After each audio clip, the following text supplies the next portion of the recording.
Go for the eyes, boo! Hyperdrive MTG. What's up, ladies and gentlemen? Hyperdrive MTG here. I'm your host, Austin. And today, I got some spoilers coming to us this summer in the new Commander Legends set, Commander Legends Battle for Baldur's Gate.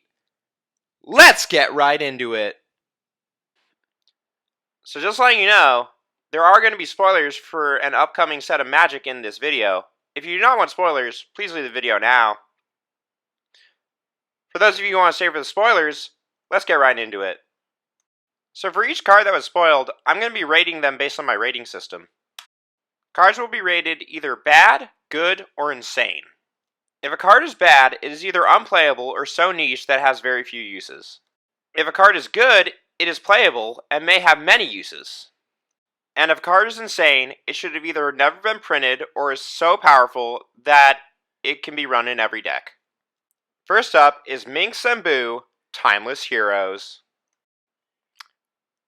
Minksambu, Timeless Heroes is a Gruul legendary planeswalker with the Minx typing that enters with 3 loyalty that reads 2 colorless, red-green.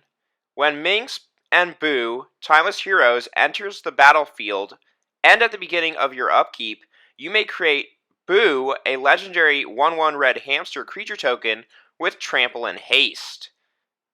Its +1 ability is put 3 1/1 counters on up to 1 target creature with Trample or Haste.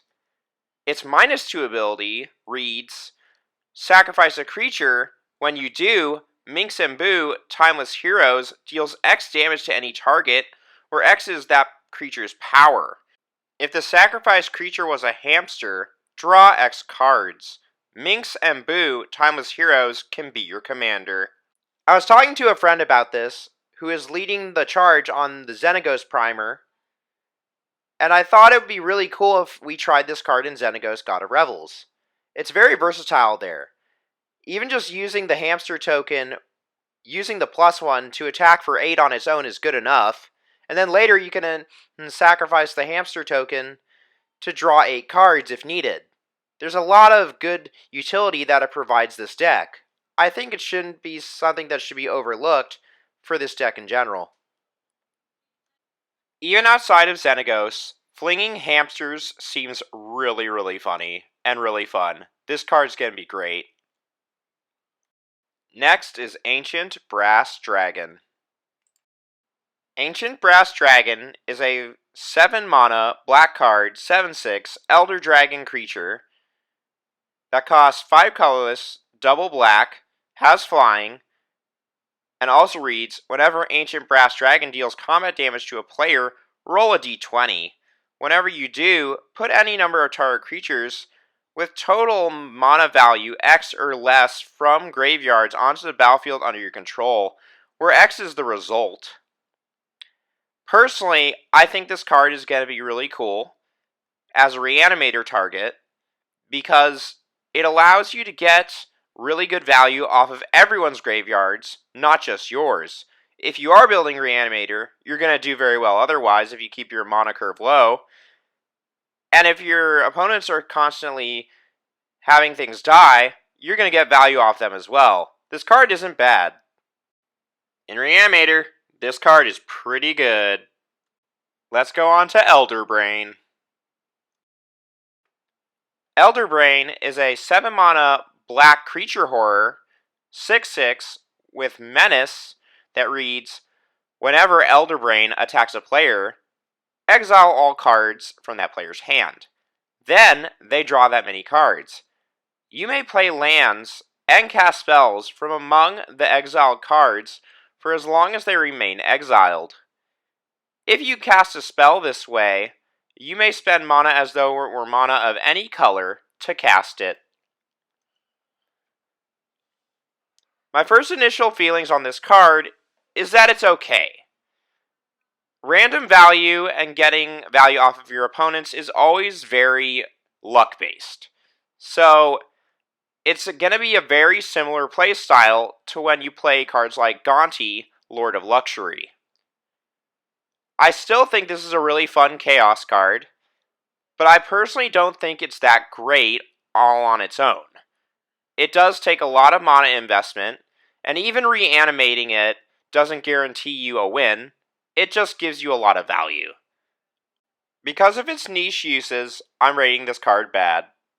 Next up is Wand of Wonder!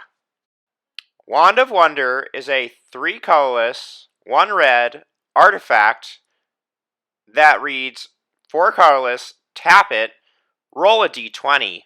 Each opponent exiles cards from the top of their library until they exile an instant or sorcery card, then shuffles the rest into their library.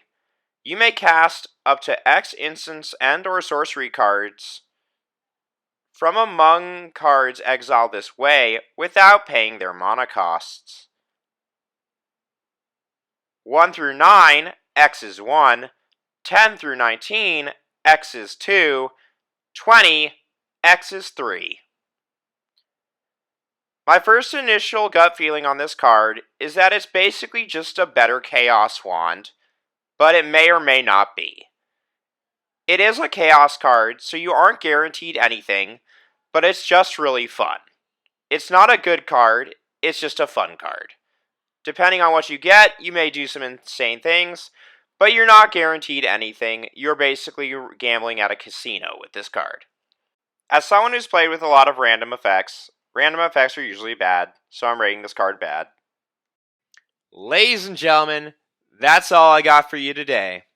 I'm really hyped up for the spoiler seasons that are coming in April. Remember, we got Streets of New Capenna coming to our doorstep very soon.